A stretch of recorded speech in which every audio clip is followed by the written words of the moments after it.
What's going on, guys? Welcome to a brand new year. And now it's a little tradition on this channel. At the start of every year, I like to go through my plan, how I'm going to be the best version of myself, and how you can copy me, plug it in, and customize it to yourself.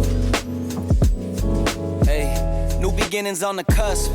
Not too old to adjust. Old dog, new tricks. Remember, I was just a pup. Something dirty in my cup. Clean soul, good karma is a must. So let's get right into it. We're in Elements Gym. We got La Concha in the background. It's a perfect backdrop. So we're going to start off with training, the splits that I follow, the splits that I've had success with, and how I choose a split and adjust it based on my current life, my current schedule. So I would say the split that I ran for most of my training career and most of what you've seen on this channel is a 6-day split, which is legs, push, pull, rest. So if you can make it to the gym 6 days per week, I think it's an amazing split. But let's be real, you don't actually need to be in the gym 6 days per week. A sweet spot for a lot of people is actually 4 days. I've worked with thousands of people via my app or one-on-one over the years, or even looking at what splits people follow when they purchase my ebook, which is available on roblipsett.com. Just throwing that in there. The most used split and the best for everyone is probably going to be a 4-day upper lower split. And if you want to go somewhere in the middle of that, 5-day legs, push, pull, upper lower is an amazing split. And that is currently what I am following and what I'm going to be doing for most of this year. Now, with the 5-day upper lower legs, push, pull, it's the same. You start off the week with legs, you go into push, you go into pull. You can either take a rest day and then do the upper lower on Friday and Saturday. It doesn't really make too much of a difference, but I love that split, and it's like a nice combination of high frequency training and also a little bit of bro split. Then with the 4-day, amazing, like I said, going to be the best for most people. That is upper lower, and then the rest of your week is going to be the rest days, or you can do upper lower, rest, upper lower. When I am prescribing someone a training split, the main thing that I want people to do is you want to hit every body part twice per week. And the reason for that comes down to muscle protein synthesis and how it peaks and dips over the week. To keep muscle protein synthesis high, you want to hit everything twice per week or even more. The 3-day split that I recommend following, if that is your thing, and it's going to be amazing for a lot of people too, is 3-day full body. But with that, I recommend doing a full body A, a full body B, and a full body C. So what that means is you start off your full body workout with a different compound. So there's a different emphasis with every full body day. So full body A would be you're starting off with squats. So it's kind of a leg day in a way. Full body B, you're starting it off with a pushing movement. So that's going to be bench press, incline dumbbell press. Full body C is going to be you're starting off with a pulling movement, such as the deadlift or rows, rack pulls, something like that. Just simply a pulling movement. So you're still hitting full body every workout, but you have a different emphasis on each and every day. So the first thing, training, that I want you to think about is realistically, how many days off the week can I make it to the gym? What am I realistically going to stick to? Because if you start the 6-day program and you're doing that for 2 weeks, then you have a hectic week and you can't really continue it. And then you're doing 3-day, it's all just messy. It messes up your routine, it messes up your progression, and things are just a little bit all over the place and inconsistent. So just to reiterate, when you're choosing a training program, think how many days a week can I realistically make it to the gym? What can I stick to? 3 days, full body. 4 days, upper lower. 5 days, legs, push, pull, upper lower. And if you're psycho like me, 6 days, legs, push, pull. But most people don't need to train 6 days per week. So quick one on volume and the amount of exercises per workout. I really think the sweet spot for a lot of people is going to be around 5 to 6 exercises. Personally, I would stick to about 5. I remember when I first started in the gym, I would think you just have to do every exercise. And I'd go in and I would do 8, 9, 10. And then I had a podcast with Dorian Yates, and we got into a great conversation about intensity and how if there's too many exercises, too much volume, you're just going to lose that intensity. So I think 5 exercises, 3 sets of 6, 8, 10, roughly in around that level of volume is going to be absolutely perfect, and go hard on them. Generally speaking, I love 3 compound movements and then 2 to 3 isolation movements at the end of your workout. And with reps, your compounds are going to be around 6 to 8 reps. So as the workout goes on and the exercises get more isolated, I would increase the reps that I'm doing just from a practical injury prevention viewpoint of things. I need to use this viewpoint more. Look at that. This is insane. So just to finish off the training portion of this video, I want to talk about finishers, supersets, and drop sets. In my opinion, these are just a little bit overrated because they are very fun to do, but there's no magic muscle building benefits to these. The main thing they're great for, especially supersets, are saving time. If you want a superset, especially your isolation exercises, you're going to build just as much muscle doing them as long as it doesn't take away from your intensity. So if you're supersetting, let's say you're doing a full body and you're trying to superset squats and bench press, that's going to be very tiring, and I think that's actually going to take away from your ability to build muscle. But if you're at the end of your workout, you want to superset curls and tricep extensions, well then I'm all for that. So no rest times, just going in between the two. That is going to save you quite a good chunk of your workout. So supersets, drop sets, again drop sets, just a great way to get more volume in. Look at these as time-saving techniques instead of muscle building techniques. Before we just completely wrap up training, I want to talk about progression and also deloads, when to take a break. So starting off with progression for hypertrophy, you've probably heard the good old 3 sets of 8. You can do your 3 sets of 8, but there needs to be progression. The guys that go into the gym, they do the same amount of volume, they lift the same amount of weights, the same amount of sets and reps week in, week out. Just think to yourself, why would my body change?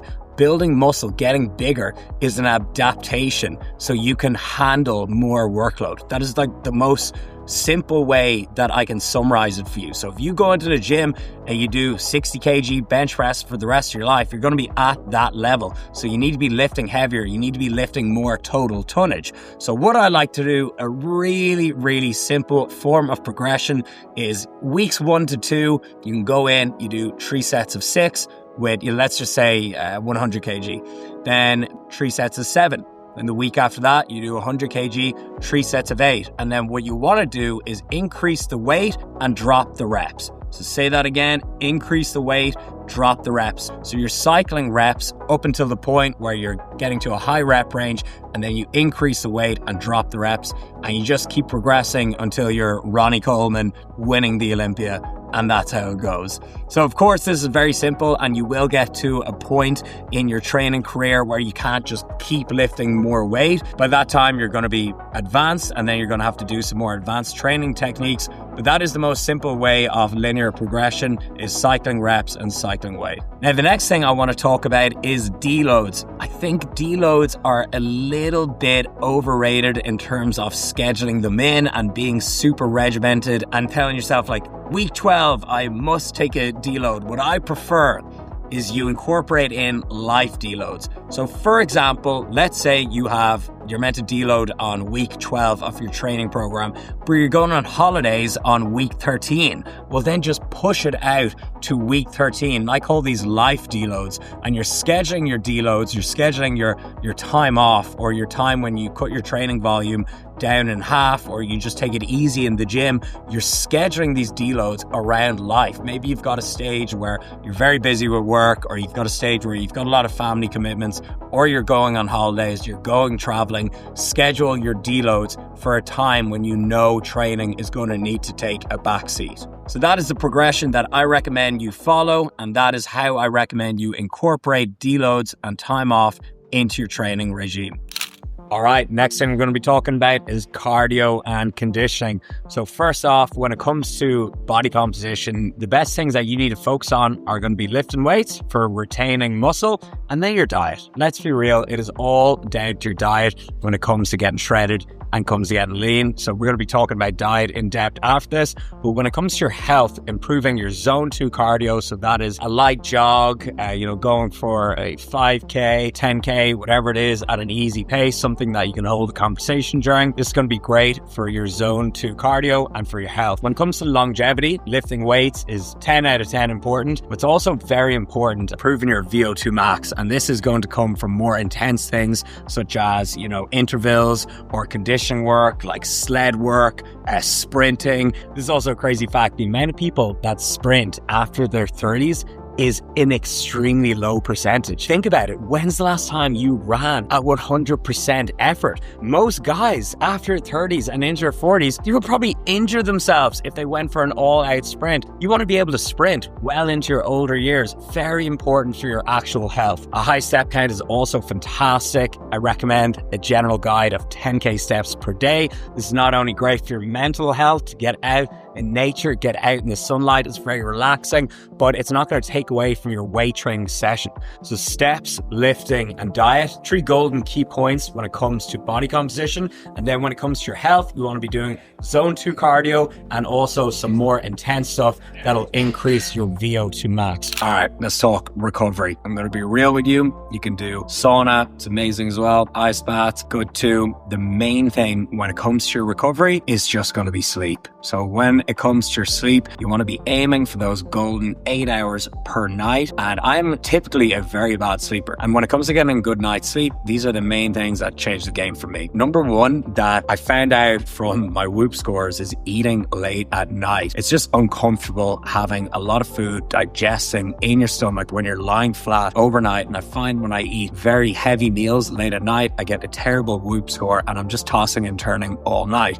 So you want to ideally cut off your eating as early as possible. If you're going to bed at 10 p.m., for example, try to have your last meal around 6 p.m. So that's something that changed the game for me. As someone who loves a late night snack, I didn't want to do this when I first started realizing it was affecting my sleep. But now that I'm in a good habit and a good routine of it, I actually much prefer finishing my calories earlier. So sleep is the main thing, but other stuff like sauna, absolutely fantastic. You've probably seen a huge rise in sauna use, especially in Ireland in the last couple of years, and I'm all for it. Super legit. Try to do 2 to 3 sessions, if not daily sessions, just as much as you can, 15 to 20 minutes. And one thing I love about saunas, especially in Ireland, is the social scene that it provides. I think that's massively beneficial and something that we're all needing more of in today's day and age. Next up is ice baths. And now I have an ice bath in my villa. I love doing it, but the recovery effects are a little bit over-exaggerated. They can be a little bit performative for social media. Everyone loves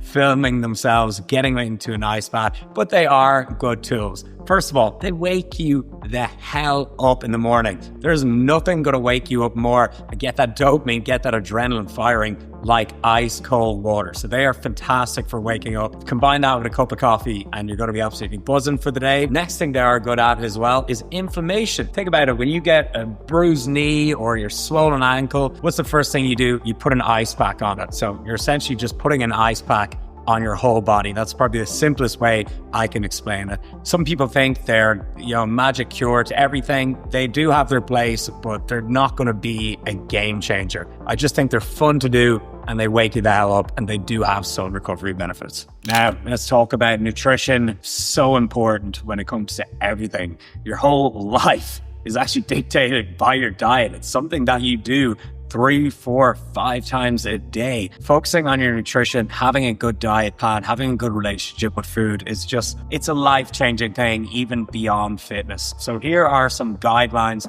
that I follow when it comes to having a good diet. So first of all, at the base, it's going to be sustainability and adherence. I've been eating the way I do for well over a decade now. I walk the walk. You can go back to my first ever videos on YouTube and I'm eating the same forever. So I'm actually walking the walk, and these are the protocols, the guidelines that I follow. So 80% whole nutrient-dense foods. That goes without saying. Some people will say 100%, and I actually don't agree with that. I think you should leave 20% off your diet, off your calorie intake for fun stuff, for stuff you enjoy, for stuff that aren't typically unhealthy. You need to have flexibility in your diet. And we have literal research showing that people that have a more flexible diet get better results in the long term. They get results and keep those results. Protein intake 0.8 to 1 grams per pound of body weight for lean individuals. If you're overweight, you should do that multiplication with lean body mass. But generally speaking, 0.8 to 1 gram per pound of body weight for protein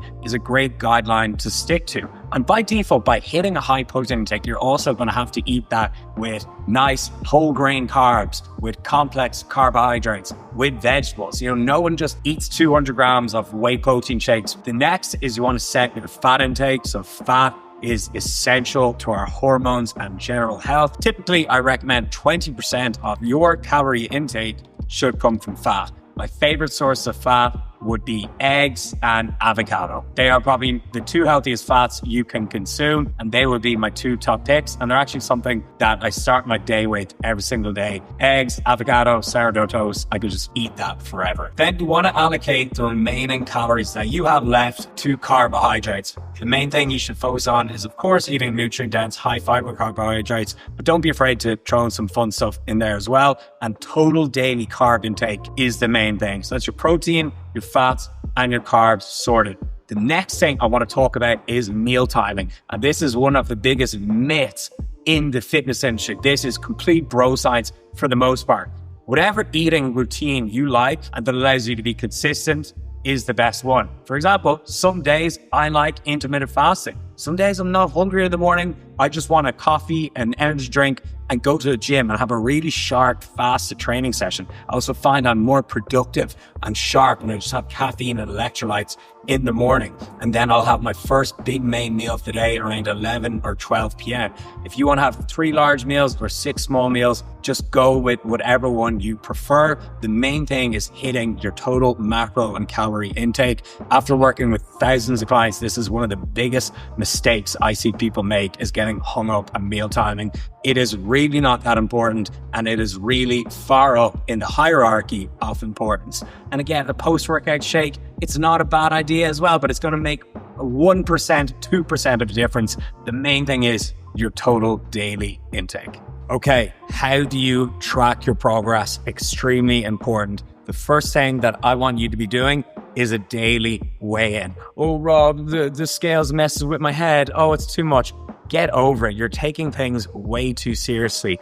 If you just weigh yourself once in a while, you're going to fluctuate weight daily and you're just going to get an inaccurate reading. What you want to do is daily weigh-ins fasted in the morning after you go to the bathroom. And here's the key point. You want to take a weekly average. And if you're female, you're a woman watching this, you actually want to take a monthly average, because the time of the month is going to make your weight fluctuate a lot as well. So daily weigh-ins, don't overthink it. It's going to change every single day. The main thing is the average. And just like a chart with a Bitcoin chart or a stock chart, you want to look at the trends. If you're looking to gain weight, you want to see it slowly going up. If you're looking to lose weight, you want to see it slowly going down. Weighing yourself is great as long as you're doing it consistently. It takes literally 2 seconds in the morning to step on a scale. So there's literally no excuse. So along with daily weigh-ins, you want to combine that with progress pictures. Take them in the same spot at the same time, in the same lighting, as regular as possible. Again, the more regular, the better, so you can really see those changes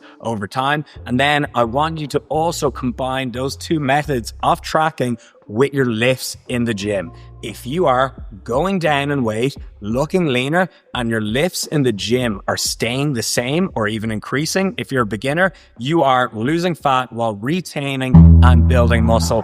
This is what we want. So they are the 3 main markers that I recommend you follow when it comes to tracking your progress. All right, informative bits out of the way. Now we're going to get stuck into a good old hardcore training session at Elements. We're going to do a push today. I'm excited. Start off with some good old incline dumbbell press. Let's get into it.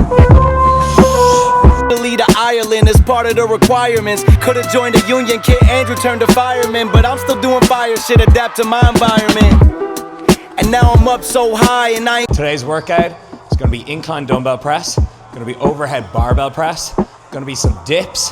Then we're going to do 2 tricep movements, so push downs and overheads, 5 exercises, nice and easy. We're going to look insane afterwards. It's going to be a good day. Let's go.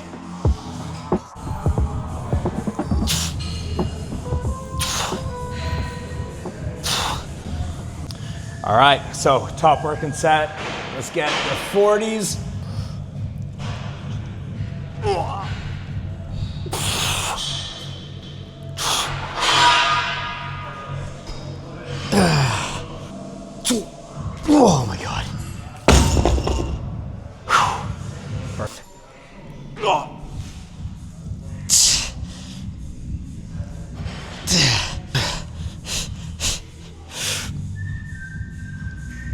Oh my God. Oh. The older I get, if I can stay lean, stay strong, and stay injury-free, that is progress for me. Not gonna lie, there's no nice way to say it. A lot of guys, when they hit their 30s, they get fat, they get out of shape, they stop lifting weights, they essentially just clock out. And that will never be me. I am so against that. Like men, you actually hit your peak, you hit your prime if you stay lifting and stay lean. That's literally all you have to do to be in the top 1%. So my goal is to just keep a lean, athletic looking physique, stay strong. And if all my lifts and everything, my body fat percentage, everything stayed the same as I get older, that's progress in itself. And I'd be really happy with that. So I've achieved my dream physique. I've got on the cover of huge fitness magazines. I've built a massive fitness career, a massive brand. I'm happy with where I'm at, which is very hard for a lot of people to say, to look at their physique and be like, oh, I'm actually content where I'm at. So to answer the question, what are my training goals and my goals with my physique? It's just maintain as I get older. Stay healthy and stay injury free.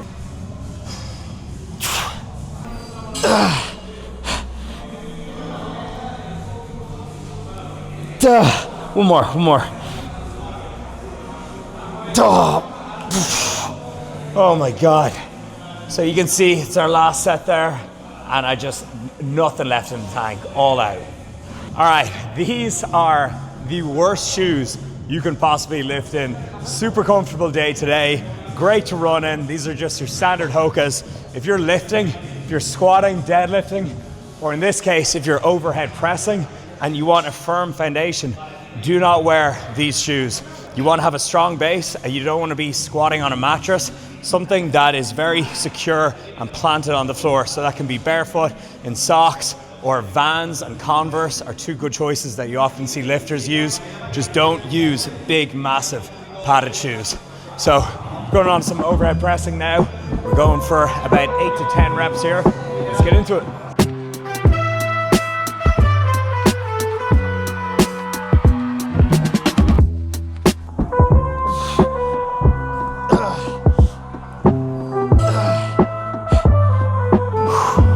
There's something about this lift. Getting a barbell and putting it right over your head. It's just a powerful movement.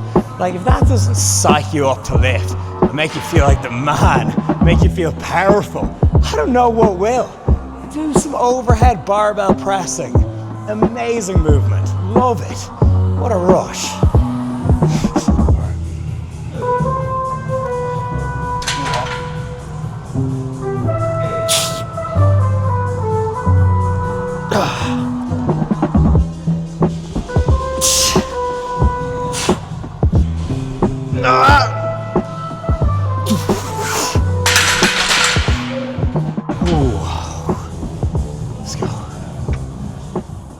One thing I absolutely love, I do them at the start of my workout, the end of my workout, in the middle of my workout, is some dead hangs. These feel so good on your shoulder. As the name suggests, you just hang here, let it stretch your entire body out, decompress your spine, loosen up your shoulders. I even recommend putting your head back and forth like that, left and right. Feels absolutely amazing, especially if you've been sitting down all day. Do your dead hangs. They are just therapy for the upper body and the spine. Even swing a little bit, back to forth, left to right. Let your body drag itself down. So good.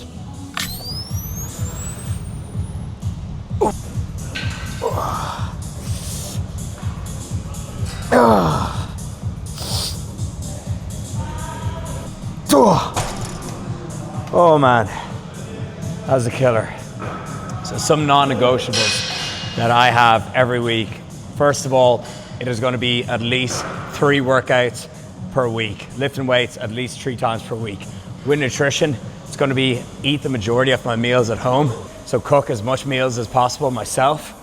And then number 3 is going to be get in at least 3 walks throughout the week. When I just put in my headphones, listen to a good podcast, listen to some real aggressive music that puts me in a good mood, and get outside, get some sunlight in my face, it's hard to have a bad day. So there are my 3 non-negotiables. They're things that I've done every single week without fail for the last decade. Tough.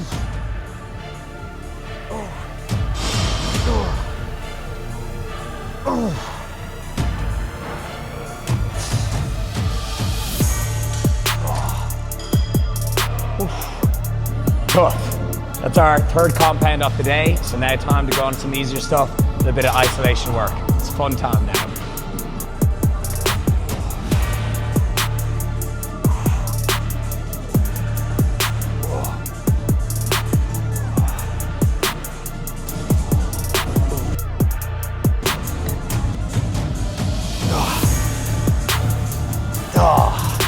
Killer.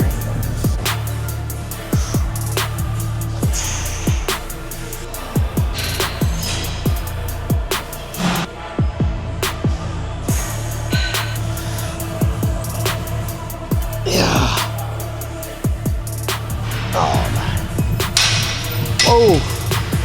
Toast. Oh. Wow.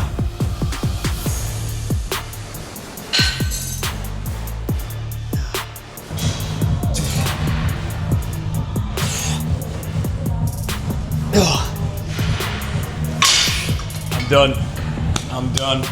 Calling it up here. Guys, I hope you found this video informative. Hope you all have a very productive 2026. Hope you all make tons of gains. More videos like this coming. Please drop a comment below if you liked it. See you in the next one. Peace.